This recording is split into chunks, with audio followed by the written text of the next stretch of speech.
임신 계획하고 계시고 10번 관계하시면 7번은 정상, 3번은 좀 발기력 떨어진다. 테스토스테론은 2.89. 무엇을 맞아야 할까요?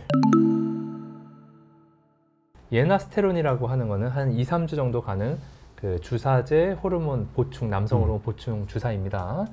불임 가능성이 있고 내비도는 3개월 가는 남성 호르몬 보충 주사입니다. 안전하다고 알고 있는데 가셨던 비뇨기과에서는 강하게 임신 계획하면은 예나가 낫다.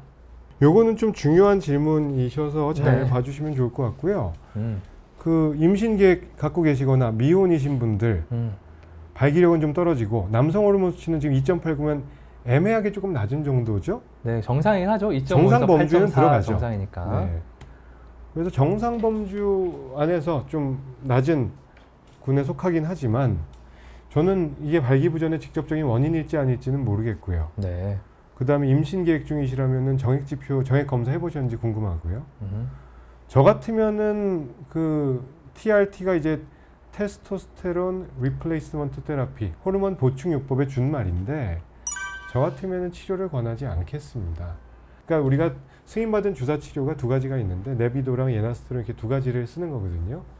뭐 먹는 약도 있고 뭐 바르는 제제도 있고 하지만 거의 주사 치료를 하는데 예나스테론은 좀 속효성이고 약간 휙 올라갔다 휙 떨어져요. 롤러코스터 이펙트처럼 증상도 온셋이 빠르고 빨리 워시아웃되는 특성이 있어서 뭐 어떤 장기적인 후유증을 줄이기 위해서 이거를 권하셨는지 모르겠지만 저는 그것도 또 드물게 이 호르몬 치료라면은 그 정자들이 안 나오거나 지표가 확 떨어질 수가 있어요. 임신이 한시적으로 불임이 될 수 있다는 얘기예요.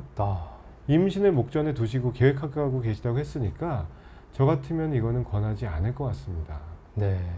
그리고 무엇보다 10번 중에 7번은 정상이었다고 그렇죠. 한다면요. 네. 이거는 발기부전이 아닙니다. 발기부전이 아니고 그러니까 아침 발기든 자위든 남녀 관계든 셋 중에 하나 언제라도 잘 된 때가 있다. 그게 기준이고요. 무엇보다 지금 워낙 so young, 젊으신 분이기 때문에 그게 그럴 일도 아니거니와 그런 것 때문에 이제 비아그라 타러 오신 분도 계신데 비아그라는 효과가 없어졌다고 하니까 좀 아쉽긴 합니다만 뭐 제대로 복용이 안 됐거나 아니면 아주 드물게 비아그라 안 듣는 체질이셨거나 아니면 심리적인 부담이 너무너무 큰 나머지 그 약으로도 안 되는 케이스였을 수 있는데요.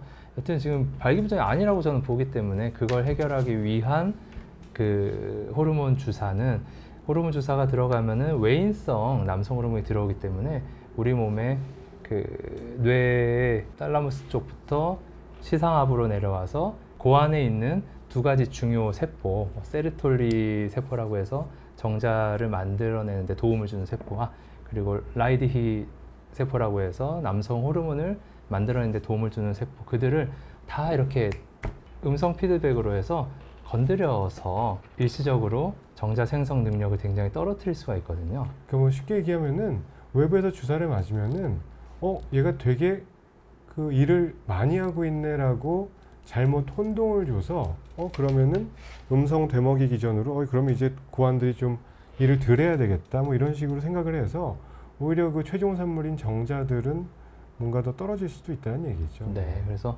오히려 이거는 우리가 원하는 가장 중요한 거를 잃는 방법일 수 있어서 그리고 발기부전은 아니신 것 같아서 계속 잘 시도해 보시는 거 어떨까 싶습니다. 나중에 기회 되시면 저희 그 갱년기, 남성 갱년기 또는 호르몬 치료에 대한 영상들도 정리해 놓은 것이 있으니까요.